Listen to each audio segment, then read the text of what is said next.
خرچہ کروں سنتوں کا، ہو کرم بہر خاک مدینہ۔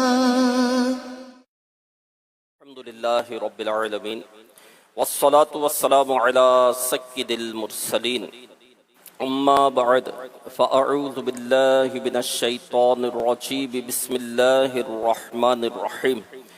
الصلاة والسلام علیک یا رسول اللہ وعلی آلک واصحابک یا حبیب اللہ۔ الصلاة والسلام علیک یا نبی اللہ وعلی آلک واصحابک یا نور اللہ۔ نویت سنت الاعتکاف۔ حضور نبی رحمت شفیع امت صلی اللہ علیہ وآلہ وسلم نے ارشاد فرمایا، قیامت کے روز اللہ کریم کے عرش کے علاوہ کوئی سایہ نہیں ہوگا۔ تین شخص اللہ پاک کے عرش کے سائے میں ہوں گے۔ نمبر ایک، وہ شخص جو میرے امتی کی پریشانی دور کرے۔ دو، میری سنت کو زندہ کرنے والا۔ اور تین، مجھ پر کثرت سے درود شریف پڑھنے والا۔ صلو علی الحبیب صلی اللہ تعالی علی محمد۔ اللہ پاک ہمیں کثرت سے درود پاک پڑھنے کی توفیق عطا فرمائے، سعادت نصیب کرے۔ جمعہ کا دن ہے، مبارک دن ہے، برکت والا دن ہے، رحمت والا دن ہے، سید الایام ہے، دنوں کا سردار ہے، اور سمجھے کہ عید کا دن ہے۔ کہ جمعہ کا دن جو ہے یہ مسلمانوں کے لیے عید کا دن ہوتا ہے، اور جمعہ کا دن جو ہے وہ عید الفطر اور عید الاضحیٰ سے بھی افضل دن ہے۔ تو جمعہ کو عام دنوں کی طرح نہیں گزارنا چاہیے، اور کوشش یہی کی جائے کہ کوئی بھی لمحہ ایسا نہ ہو جو نیکیوں سے خالی ہو۔ جمعہ کے دن خاص کر کے، ویسے تو مسلمان کو ہر وقت یہی کوشش کرنی چاہیے کہ جو بھی وقت ہے وہ اللہ کے ذکر میں گزرے اور نیک کاموں میں گزرے، نیکی میں گزرے، گناہ سے بندہ بچتا رہے۔ لیکن جمعہ کا دن کیونکہ یہ خصوصیت کے ساتھ ایک اہم دن ہے، تو اس میں جب خصوصیت کے ساتھ کوئی دن ہوتا ہے اور جس کی خصوصیت ہوتی ہے تو پھر خصوصی اہتمام بھی اس کا آدمی کو جو ہے وہ کرنا چاہیے۔ تو آج جمعہ کا بھی دن ہے تو درود پاک کی کثرت کریں، اور ایسی کثرت ہو کہ جمعہ کے دن کی برکت سے ہم درود پاک کثرت سے پڑھنے والے بن جائیں۔ صلی اللہ علی محمد، صلی اللہ علی محمد، صلی اللہ علی محمد۔ یہ درود پاک ہے تو پڑھتے رہیں، پڑھتے رہیں، پڑھتے رہیں۔ ذکر و درود ہر گھڑی ورد زباں رہے، میری فضول گوئی کی عادت نکال دو۔ آج فضول گوئی سے بچ جائیں، فضولیات سے بچ جائیں، لغویات سے بچ جائیں، تیری میری سے بچ جائیں، جھوٹ سے بچ جائیں، غیبتوں سے بچ جائیں، اور جب ہماری زبان چلے تو اللہ کا ذکر ہو، اللہ کے حبیب صلی اللہ علیہ وسلم پر درود پڑھتے ہوں۔ کاش اللہ نصیب کرے۔ صلو علی الحبیب صلی اللہ تعالی علی محمد۔ پیارے پیارے اسلام بھائیو، دنیا آخرت کی کھیتی ہے۔ انسان اس دنیا میں جو بوئے گا وہی آخرت میں کاٹے گا، اور اصول بھی یہی ہے کہ جو بندہ بوتا ہے وہ کاٹتا ہے۔ یعنی کوئی باجرے کا بیج بوتا ہے تو باجرے کی ہی فصل کاٹے گا نا، گیہوں کا بیج بوئے گا تو گیہوں کی فصل کاٹے گا، چاول کا بیج بوئے گا تو چاول کی فصل کاٹے گا۔ اصول تو یہی ہے، سسٹم تو یہی ہے، طریقہ تو یہی ہے۔ ایسا تو ہے نہیں کہ بندہ باجرے کا بیج بوئے اور چاول کی فصل کاٹے، ایسا تو ہے ہی نہیں کہ گیہوں کا بیج بوئے اور باجرے کی فصل کاٹے، ایسا نہیں، ٹھیک ہے نا۔ تو نہ کبھی ایسی دعا بندہ کرے گا کہ یا اللہ میں نے باجرے کا بیج بو دیا ہے، کرم فرما دے، رحمت کی نظر فرما دے، عطا کر دے، تو چاول اگا دے۔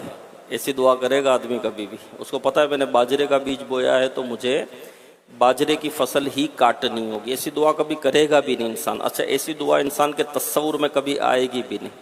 اللہ پاک تو قادر مطلق ہے، وہ چاہے تو بغیر بیج بوئے بھی جو ہے وہ چاول کی فصل اگا سکتا ہے، وہ چاہے تو آپ باجرے کا بیج بوئیں اور چاول کی فصل آ جائے، کیونکہ بیج سے جو فصل نکالتا ہے وہ بھی میرا رب ہی ہے۔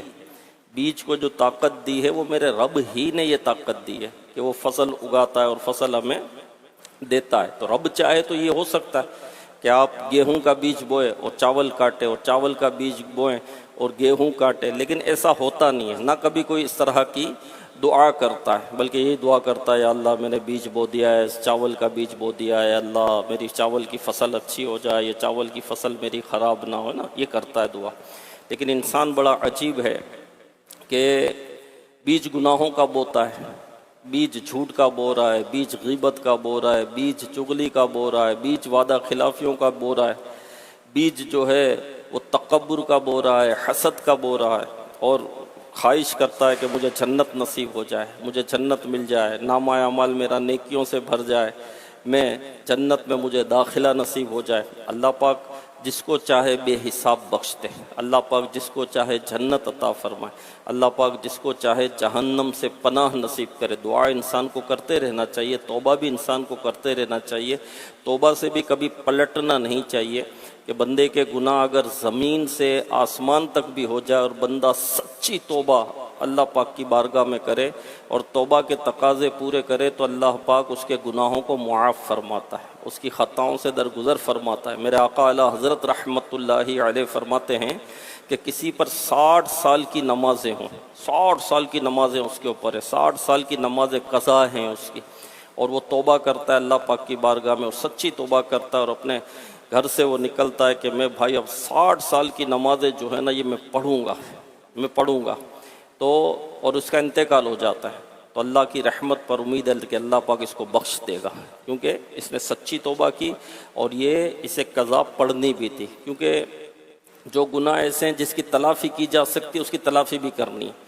اب نماز قضا ہو گئی تو بندہ کہتا ہے کہ یا اللہ میں توبہ کرتا ہوں، اب میں نماز قضا نہیں کروں گا، لیکن جو قضا ہوگی وہ پڑھوں گا بھی نہیں، تو ایسا نہیں ہے، تو قضا پڑھنی ہے، توبہ بھی کرنی ہے، اور قضا نماز جو ہے یہ پڑھنی بھی ہے، تو اللہ ہمیں نصیب کرے۔ تو خیر، تو بندہ جو بیج بوتا ہے وہی کاٹتا ہے، تو جو گناہ کا بیج بوئے گا وہ گناہ کی فصل ہی کاٹے گا، ٹھیک ہے نا، جو جیسا بیج بوئے گا وہ ویسی فصل کاٹے گا۔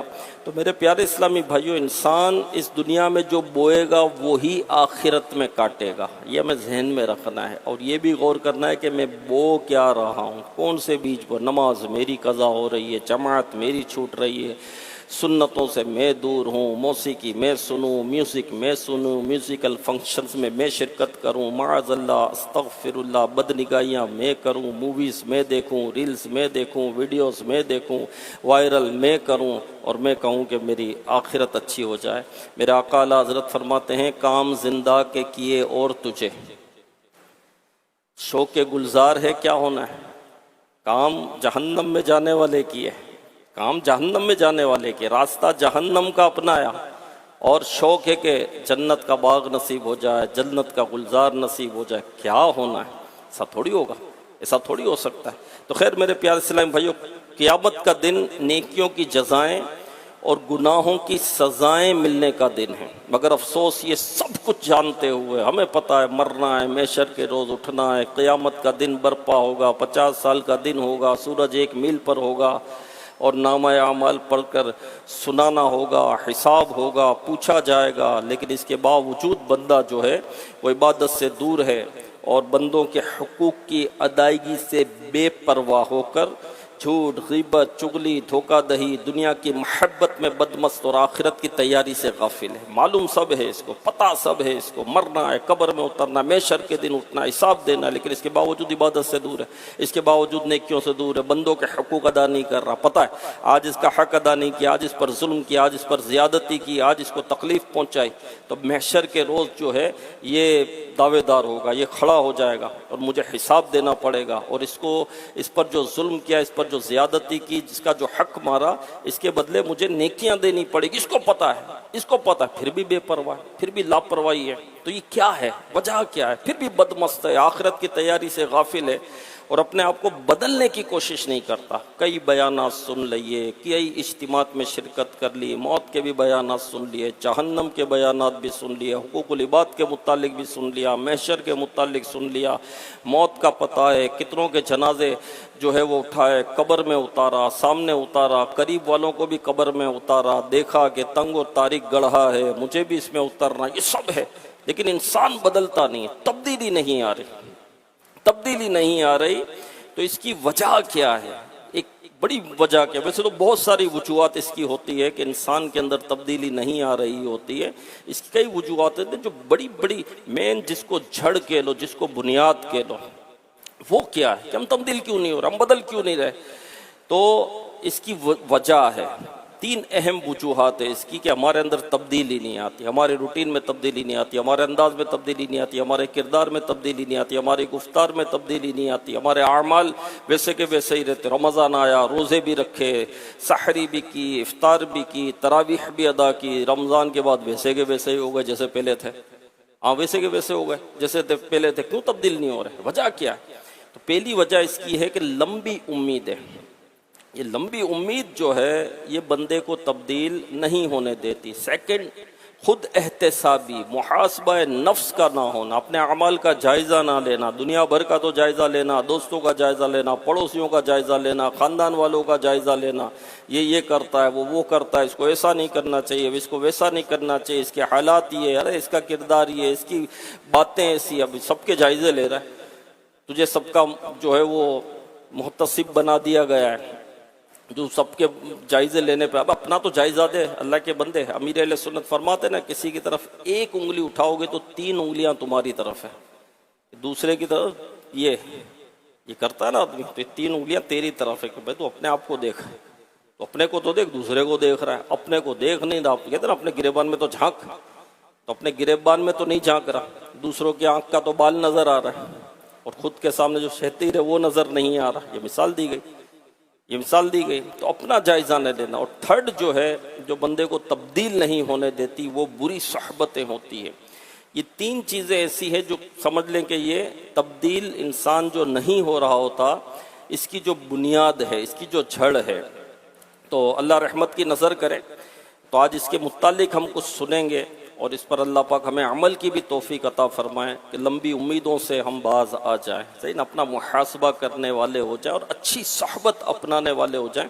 پہلے ایک واقعہ سنتے ہیں, عبرت والا واقعہ سنتے ہیں. بصرہ کے ایک بادشاہ نے بادشاہت کو خیر آباد کے دیا, زہد و تقوی اختیار کیا, نیکیوں میں عبادت میں وہ لگ گیا, لیکن دوبارہ سلطنت و حکومت کی طرف مائل ہوا اور عیش و عشرت میں باقی زندگی بسر کرنے کی ٹھان لی. اس نے ایک شاندار محل بنوایا جس میں اعلیٰ قسم کے قالین بچھوائے اور ہر طرح کے ساز و سامان سے اس عظیم الشان محل کو آراستہ کیا, اور ایک کمرہ مہمانوں کے لیے خاص کر دیا. وہاں عمدہ بستر بچھائے گئے, طرح طرح کے کھانے وہاں چنے جاتے. وہ بادشاہ لوگوں کو بلاتا, عظیم الشان محل اور بادشاہ کی شان و شوکت دیکھ کر لوگ خوب تعریف کرتے. یہ سلسلہ کافی عرصہ تک چلتا رہا. بادشاہ دنیا کی رنگینیوں میں گم ہو چکا تھا. اس عظیم الشان محل میں ہر طرح کے گانے باجے اور عیش و عشرت کا سامان موجود تھا. وہ ہر وقت دنیاوی لذتوں میں مگن رہتا. ان مشاغل نے اسے طول عمل یعنی لمبی امید کے تباہ کن باطنی مرض میں مبتلا کر دیا. ایک دن اس نے اپنے خاص وزیروں اور مشیروں کو اور عزیزوں کو بلوایا اور کہا کہ تم میرا یہ عظیم الشان محل دیکھ رہے ہو, میری خوشیاں دیکھ رہے ہو, میری آسائشیں دیکھ رہے ہو, میرے مزے دیکھ رہے ہو میں کتنا پرسکون ہوں, میں کتنا راحت میں ہوں, میں کتنا مزے میں ہوں. تم دیکھ رہے ہو یہاں پر میں عیاشیاں کر رہا ہوں, معاذ اللہ, استغفر اللہ. اب کہتا ہے کہ میں چاہتا ہوں کہ اپنے تمام بیٹوں کے لیے بھی ایسے ہی عظیم الشان محلات بنواؤں. تم لوگ چند دن میرے پاس رکھو, خوب عیش کرو, مزے کرو, کھاؤ پیو, خوب گانے بجے سنو, اور مجھے مزید مشورے دو, مفید مشورے دو کہ میں اپنے بیٹوں کے لیے اس طرح کے محلات جو ہے وہ بنانا چاہتا ہوں. تو وہ کیسے ہونے چاہیے, مزید اس میں کیا ایڈیشن ہونا چاہیے, مزید بہتری اس میں کیا ہونی چاہیے.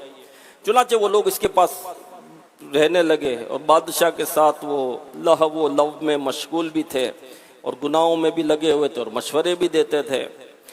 ایک رات یہ بادشاہ کے ساتھ بیٹھے ہوئے تھے اور عیش و عشرت میں لگے ہوئے تھے کہ محل کے کسی جانب سے ایک غیبی آواز نے سب کو چونکا دیا۔ کوئی کہنے والا کہہ رہا تھا، اے اپنی موت کو بھول کر عمارت بنانے والے، لمبی لمبی امیدیں چھوڑ دے کیونکہ موت لکھی جا چکی ہے۔ لوگ خود ہنسے یا دوسروں کو ہنسائیں، بہرحال موت ان کے لیے لکھی جا چکی ہے اور بہت زیادہ امید رکھنے والے کے سامنے تیار کھڑی ہے۔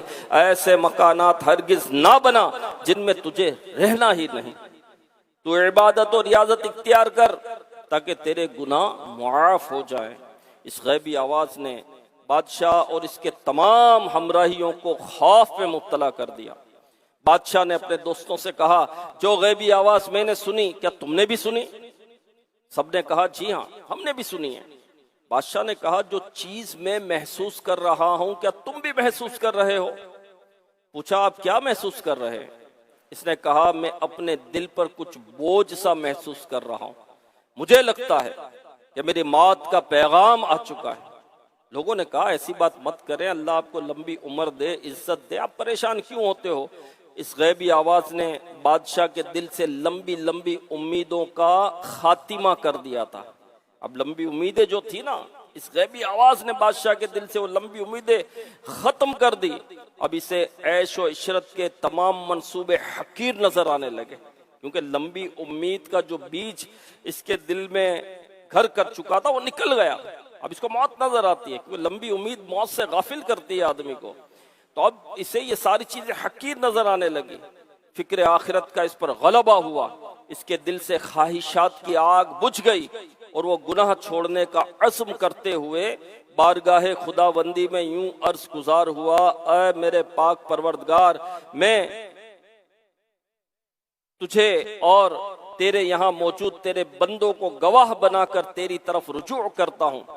اپنے تمام گناہوں سے اور زیادتیوں پر نادم ہو کر توبہ کرتا ہوں۔ اے میرے خالق، اگر تو مجھے دنیا میں کچھ مدت اور باقی رکھنا چاہتا ہے تو مجھے دائمی اطاعت و فرما برداری کی راہ پر چلا دے، اور اگر مجھے موت دے کر اپنی طرف بلانا چاہتا ہے تو مجھ پر کرم کر دے اور اپنے کرم سے میرے گناہوں کو بخش دے۔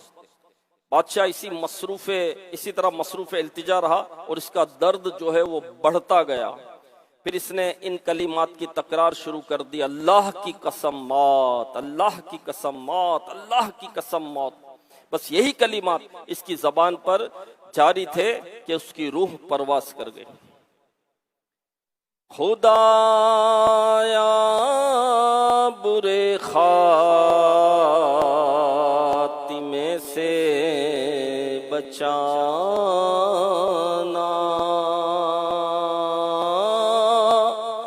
خدایا برے خاتمے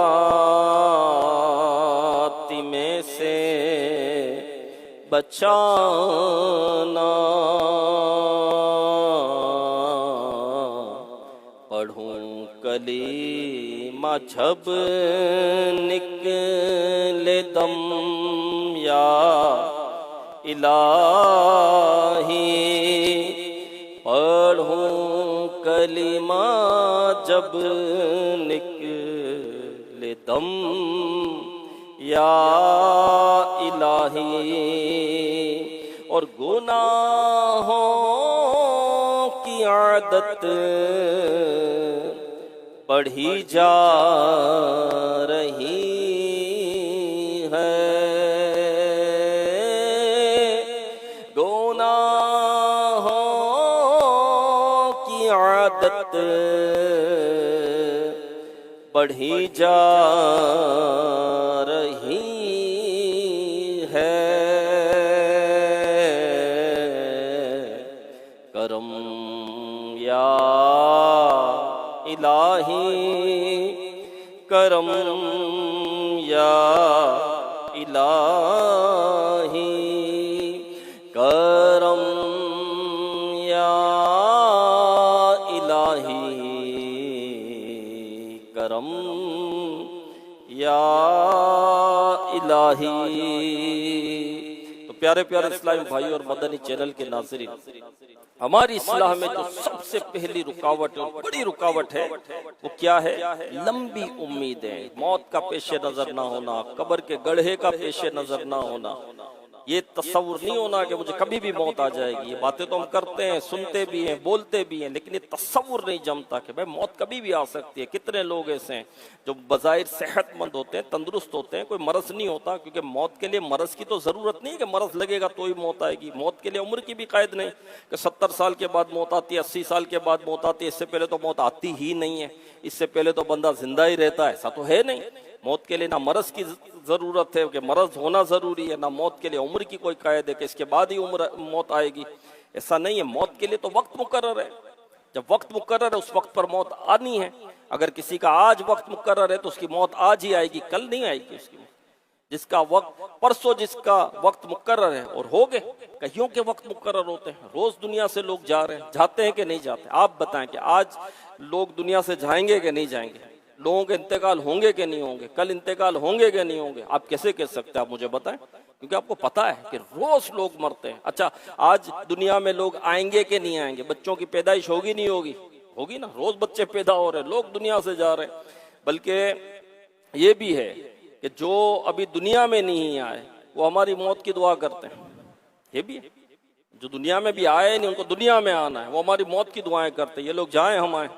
اچھا، ہم ان کے آنے کی دعائیں کر رہے ہو تو یا اللہ بیٹا دے دے، یا اللہ بیٹی دے دے، یا اللہ میرے بھائی کے گھر بیٹا نہیں ہے، یا اللہ میری بہن کے گھر۔ کرنی چاہیے دعا کرنے میں حرج نہیں، کرتا ہے آدمی، لیکن وہ یہ دعا کرتی ہے دنیا سے جائیں، ان کو موت آئے، یہ لوگ مر جائیں۔ جائیں گے تو ہم آئیں گے، تو یہ آنا جانا تو لگا ہوا ہے، روز لوگ آتے ہیں، روز جا رہے ہیں، تو وقت مقرر ہے، یہ یاد رکھیے گا، موت کا وقت مقرر ہے۔ اب میرا کیا وقت مقرر ہے یہ مجھے پتا نہیں، یہ نہیں پتا نہیں مجھے میرا ڈیٹ آف برتھ تو پتا ہے کہ کس تاریخ کو میں پیدا ہوا، کس سن میں پیدا ہوا، کس دن میں پیدا ہوا، کون سا وقت تھا، یہ بھی کوئی نہ کوئی بتا ہی دے گا کہ تم اس وقت آئے، تم فجر کے پہلے آئے، تم فجر کے بعد آئے، تم عصر سے پہلے آئے، تم عصر کے بعد آئے، یہ بھی بتا دے گا، لیکن مجھے یہ نہیں پتا کہ میری موت کا وقت کون سا مقرر ہے، کہ میں کس وقت مروں گا۔ مجھے نہیں پتا کہ میری موت کا وقت آج ہی لکھا ہے یا کل لکھا ہے، مجھے پتا ہی کوئی نہیں ہے۔ ایسا ہے یا نہیں ہے؟ ایسا ہے یا نہیں ہے؟ ہاں، گھر سے نکلتا ہے آدمی، ٹرک کے نیچے آ جاتا ہے، اللہ کی پناہ، اللہ کی پناہ، ہم انتقال ہو جاتا ہے، سر آ جاتے ہیں، بسوں کے پہیوں کے نیچے پچک جاتے ہیں، اس طرح کے واقعات ہیں۔ ہمارے علاقے میں ایک واقعہ ہوا تھا کہ ایک باپ اور بیٹا، یہ دکان بند کی، باپ کوئی 70 پلس تھا، بیٹا ینگ تھا، اور یہ بائک پر یہ دونوں جا رہے تھے گھر، دکان پہ ساتھ تھے، دکان سے گھر جا رہے تھے، تو جاتے گاڑی بیٹا چلا رہا تھا، باپ پیچھے بیٹھا ہوا تھا، تو پیچھے سے کسی گاڑی نے کسی وجہ سے ہٹ ہو گئی، چلتے ہوئے یہ ہو جاتا ہے، ہٹ ہوئی گاڑی، تو ایک طرف باپ گرا، ایک طرف بیٹا گرا، اور پیچھے آ رہی تھی بس، تو بس کا پہیہ جو ہے وہ سر پہ چڑھ گیا اور سر پچک گیا، اور اس کا انتقال ہو گیا۔ اچھا، کس کا انتقال ہوا؟ بیٹے کا، باپ کا؟ بیٹے کا انتقال ہوا، ہاں بیٹے کا انتقال ہو گیا، جوان بیٹا چلا گیا، باپ ہے۔ میرے پیارے اسلام، آنے میں ترتیب ضرور ہے کہ پہلے پردادا ہے تو دادا ہوگا، دادا ہے تو باپ ہوگا، باپ ہے تو پھر بیٹا ہوگا نا، ہے نا؟ آنے کی ترتیب یہی ہے، ہاں، جانے کی ترتیب یہ نہیں ہے کہ جائے گا بھی پہلے دادا، دنیا میں پہلے دادا آیا، پھر والدہ ہے، پھر پوتا، لیکن جانے کی ترتیب یہ نہیں ہے، یہی ترتیب ہو کہ جائے گا بھی پہلے دادا، جائے گا بھی باپ، جائے گا بھی بیٹا، ایسا نہیں۔ جانے کی ترتیب یہ نہیں ہے، دادا کھانس رہا ہوتا ہے گھر میں، بیمار ہوتا ہے، آزمائش میں پڑا ہوتا ہے، پوتا دنیا سے چلا جاتا ہے، پوتا دنیا سے چلا جاتا ہے۔ ہمارے کراچی میں کورنگی کے علاقے کا واقعہ ہے، کورنگی کراچی شہر کا مشہور علاقہ ہے، میرا ایک جدول تھا وہاں پر، تو مجھے جو ہے اسلامی بھائی جو نے بتایا کہ یہاں آج ایک جوان موت ہو گئی ہے، اور کوئی وہ 26 سال کا نوجوان تھا، 2 بھائی تھے یہ، اور دونوں بائک پر جا رہے تھے کہیں کام سے، اور شہزور نے ان کو ہٹ کیا، تو ایک کا تو اسی وقت انتقال ہو گیا اور دوسرا آئی سی یو میں۔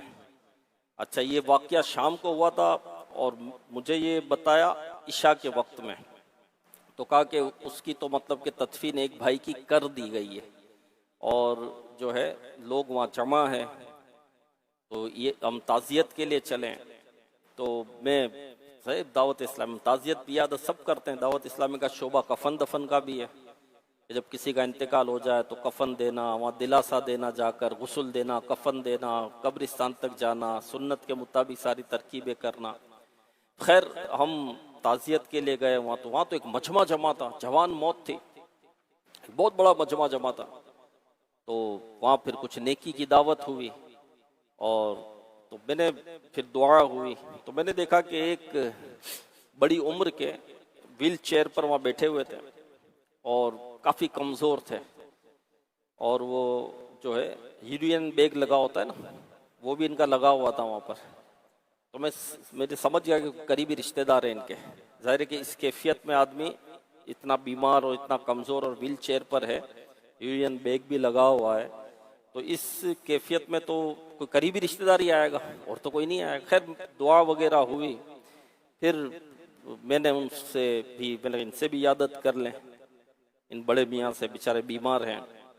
تو میں ان کے پاس پہنچا تو مجھے وہاں جو قریب کھڑے تھے انہوں نے بتایا کہ یہ جس کا انتقال ہوا نا وہ اس کا بیٹا ہے، ان کا بیٹا ہے. وہ جو آج ایکسیڈنٹ میں جس کا انتقال ہو گیا وہ ان کے بیٹے ہیں. اب مجھ سے وہاں رہا نہیں گیا، میں نے کہا یار دیکھو یار، بوڑھا باپ، بیمار باپ، یہ زندہ ہے اور ینگ بیٹا، جوان بیٹا، اس کو کوئی مرض نہیں تھا، اسکوٹر پر جا رہا تھا اور شیزور نے ہٹ کیا اور دنیا سے چلا گیا.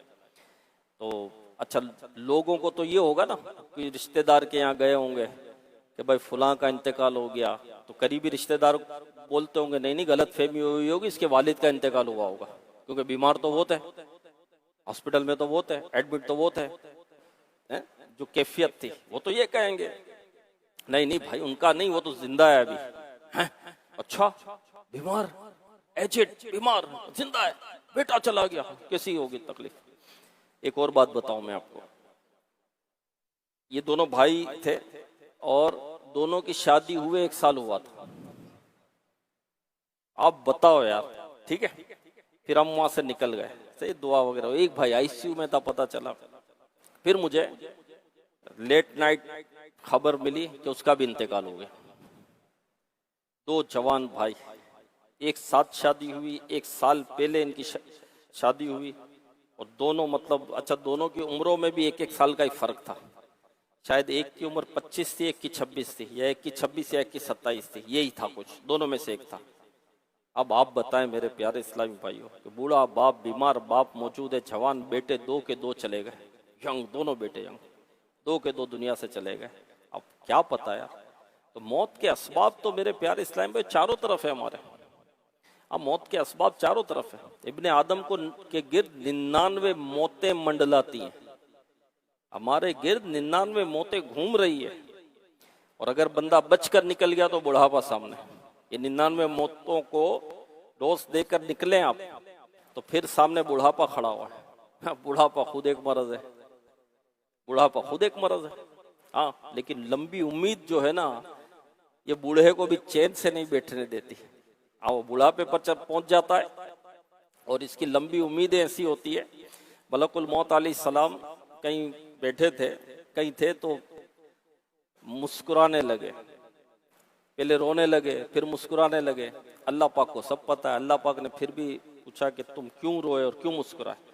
کہا یا اللہ ایک مرتبہ تو نے مجھے حکم دیا کہ ایک عورت کی روح قبض کرنی ہے، وہ بیابان میں تھی، وہ ریگستان میں تھی، اور اس کا ایک چھوٹا بچہ اس کے ساتھ تھا. تیرا حکم تھا تو میں نے جب روح قبض کی تو مجھے رحم آیا کہ ماں کی روح قبض کر لوں گا، بچے کا ہوگا کیا؟ بچے کا کیا ہوگا؟ ریگستان ہے، کوئی بھی نہیں ہے، ریگستانی جانور ہوتے ہیں. ماں کی روح قبض ہو گئی، اس بچے کا کیا ہوگا؟ اس کی پرورش کون کرے گا؟ تو مجھے وہ یاد آیا تو مجھے رونا آ گیا. اور ایک مرتبہ ایک بوڑھے شخص کی روح قبض کرنے کا تو نے مجھے حکم دیا جو بہت بوڑھا تھا، اور میں جب اس کی روح قبض کرنے پہنچا تو ایک موچی کے پاس کھڑا تھا اور اپنے جوتے سے اس کا سول لگوا رہا تھا اور کہہ رہا تھا کہ بھائی جوتے کا سول مضبوط ایسا لگانا کہ کم از کم 1 سال تو چلے. تو میں نے کہا ابھی میں اس کی روح قبض کرنے والا ہوں اور یہ اپنے جوتے کا سول لگوا رہا ہے، اس کو کہہ رہا ہے 1 سال تو چلے. تو مجھے اس پر ہنسی آ گئی، اس پر مجھے مسکراہٹ آ گئی. اللہ پاک نے فرمایا اسرائیل جس نے تجھے رلایا اسی نے تجھے ہنسایا. یہ بوڑھا وہی تھا کہ جس کی ماں جو ہے نا ریگستان میں جس کی روح تم نے قبض کی تھی. ہاں یہ وہی تھا. تو اللہ جو ہے وہ پالنے والا ہے، اللہ حفاظت فرمانے والا، اللہ بچانے والا. ہاں میرے پیارے اسلام، یہ بوڑھا وہی شخص تھا. تو اب یہ دیکھو لمبی امید بوڑھے کو بھی ہوتی ہے. کہتے نا کہ بڑھاپا آتا ہے آنکھیں بھی بوڑھی ہو جاتی ہیں، صرف بال سفید نہیں ہوتے، بینائی بھی کمزور ہوتی ہے، سنوائی بھی کمزور ہوتی ہے. جس طرح ایک جوان آدمی سنتا ہے اس طرح ایک ایجڈ بوڑھا آدمی نہیں سن سکتا. ٹھیک ہے، جس طرح ایک ینگ آدمی دیکھ سکتا ہے اس کی جو بینائی ہوتی ہے ایک بوڑھے کی نہیں ہوتی ہے. جس طرح ایک جوان آدمی چل سکتا ہے، بوڑھا آدمی کیا چلنا مشکل ہے اس کے لیے. بیٹھے تو بیٹھنا مشکل، چلے تو چلنا مشکل، سوئے تو سونا مشکل. ہاں مشکل مشکل مشکل مشکل. عمر جس طرح بڑھتی جاتی ہے نا تو یہ پارٹس جو ہیں باڈی کے پارٹس یہ ایکسپائر ڈیٹ کی طرف بڑھتے چلے جاتے، کمزور ہوتے چلے جاتے.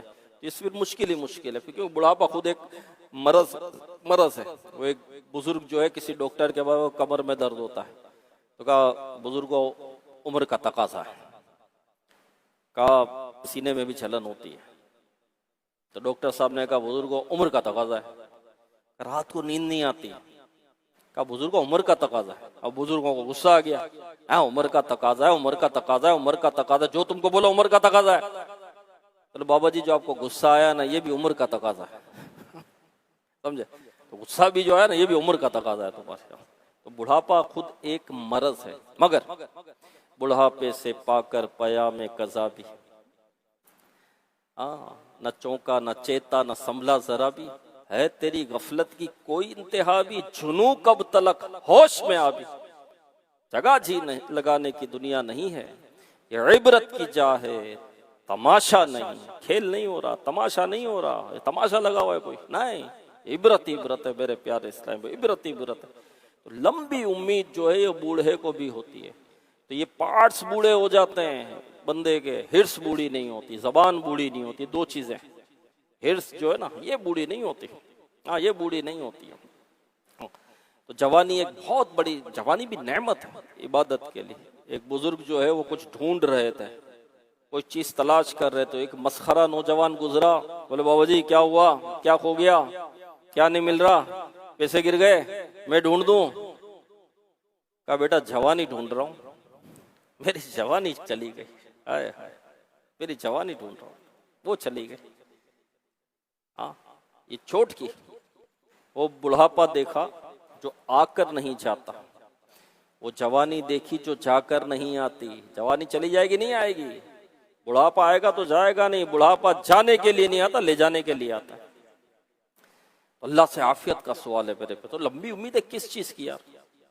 آگاہ اپنی موت سے کوئی بشر نہیں، ساما 100 برس کا پل کی خبر نہیں. تو لمبی امید یہی ہے نا، لمبی امید یہی ہے کہ بس وہ اس کو موت اس کے پیش نظر نہیں. میں بہت زندہ رہوں گا، میں مرنا نہیں ہے مجھے. اور پھر اس کی تیاری میں لگا ہوا ہے، مال جمع کر رہا ہے، پیسے جمع اسی میں لگا ہوا ہے، آخرت کو بندہ بھول جائے.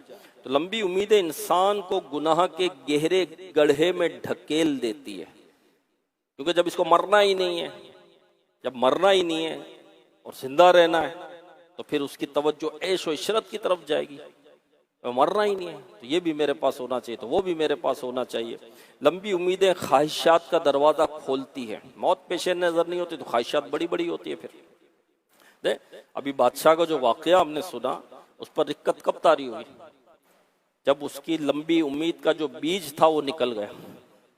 اب اس کو خوف خدا اس پر طاری ہوگا. پہلے تو یہ کہتا تھا کہ مجھے مشورے دو، مجھے اپنے بچوں کے لیے بھی محلات بنانے، اور اب اس کی کیفیت کیا ہو گئی؟ کیونکہ موت کی آواز سن لی، موت کی گونج اس کے کان میں آ گئی. ہاں موت اس کے سامنے آ گئی، موت کا خوف اس کے دل میں گھر کر گیا. اس کی کیفیت کیا ہوئی؟ سب بھول گیا، سب حقیر لگنے لگا اس کو، سب بیکار لگنے لگا اس کو. موت پیش نظر، لمبی امید جو ہے نا موت بھلا دیتی ہے انسان کو. پھر موت کی باتیں بھی اچھی نہیں لگتی. میں جو موت کی باتیں کر رہا ہوں، مرنے کی باتیں کر رہا ہوں، کئی ہوں گے ایسے جن کو سمجھ نہیں آ رہا ہو، شاید چینل پر بھی ایسے سن رہے ہو. اب مرنے کی باتیں کرتے، ارے بھائی موت کی باتیں کرتے، ارے بھائی ڈرانے کی باتیں کرتے. ڈرو، اللہ کرے ڈرو.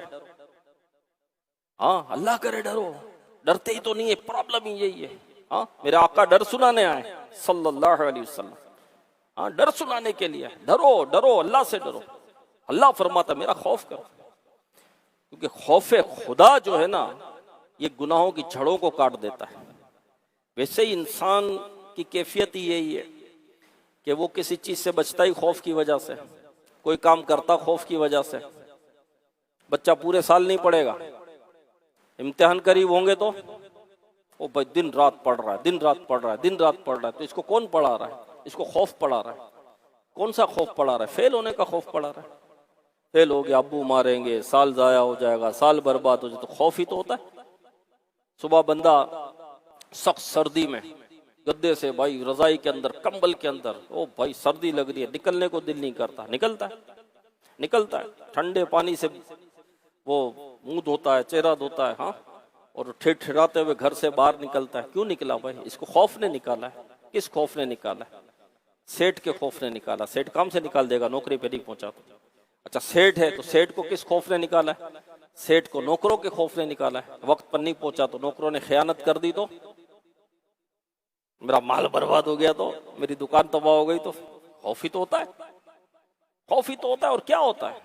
تو یہ بندہ انسان خوف کے سبب کوئی کام کرتا ہے، خوف کے سبب ہی کسی چیز سے وہ بچ رہا ہوتا ہے، اور کیا ہوتا ہے؟ یہی تو ہے۔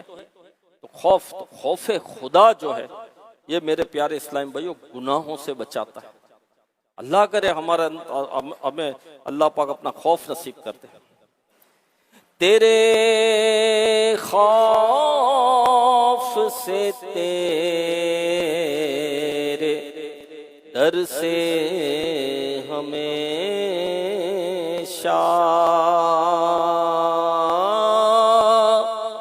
تیرے خوف سے، تیرے ڈر سے ہمیشہ،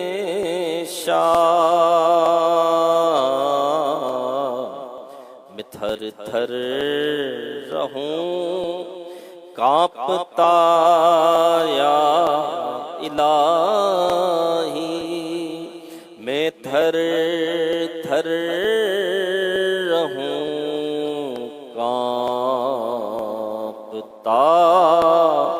یا الہی۔ پھر جسے خوف خدا ہوتا ہے تو پھر اسے دنیا کا خوف نہیں ہوتا، دنیا داروں کا خوف نہیں ہوتا، دنیا کے نقصان کا خوف نہیں ہوتا، جس کو اللہ کا خوف ہوتا ہے۔ ہاں جس کو اللہ کا خوف ہوتا ہے، اللہ ہمیں اپنا خوف نصیب کرے۔ حضرت سیدنا داؤد طائی رحمت اللہ علیہ نے فرمایا جو اللہ پاک کی آخرت میں دی جانے والی سزا سے ڈرتا ہے وہ دور کو بھی نزدیک خیال کرتا ہے، اور جو لمبی امیدوں میں مبتلا ہو جاتا ہے وہ بدعمالی کا شکار ہو جاتا ہے۔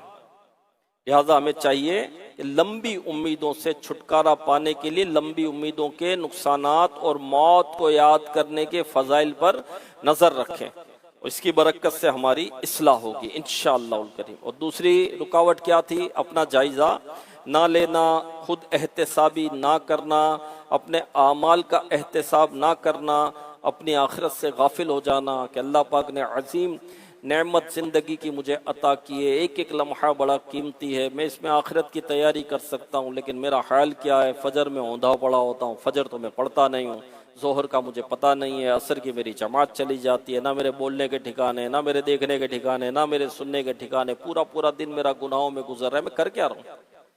یہ کون سی زندگی میں گزار رہا ہوں؟ یہ زندگی گزارنے کے بعد جو مجھے موت آئے گی تو پھر میرا ہونا کیا ہے؟ پھر میرا کیا ہونا ہے؟ کیا جو زندگی میں گزار رہا ہوں ہم اپنا جائزہ لیں، محاسبہ کریں، احتساب کریں۔ اتنی بڑی زندگی ہماری گزر گئی، ہم کہاں پہنچ گئے؟ کوئی 45 پر پہنچ گیا، کوئی 50 پر پہنچ گیا، کوئی 40 پر پہنچ گیا، کوئی 30 پر پہنچ گیا۔ 30 پر بھی پہنچ گیا تو کیا کم ہے؟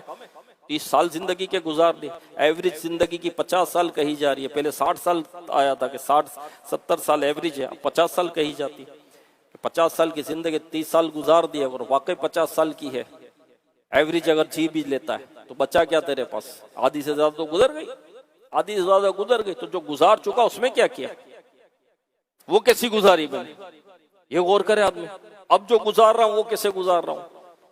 پورا دن گزرا، نیکیاں زیادہ ہو رہی ہے، گناہ زیادہ ہو رہے ہیں؟ گناہ ہی گناہ ہو رہے، اٹھنے سے لے کر رات سونے تک گناہ ہی گناہ ہو رہے۔ ہاں زبان چلے تو گناہ، آنکھ دیکھے تو گناہ، کان سنے تو گناہ۔ بھئی اللہ کے بندے کر کیا رہا ہے، کر کیا رہا ہے؟ تو اپنا جائزہ لیں، اور اس کے لیے نیک اعمال امیر اہل سنت نے یہ نیک اعمال عطا کیے ہیں، یہ نیک اعمال لے لیں انشاءاللہ۔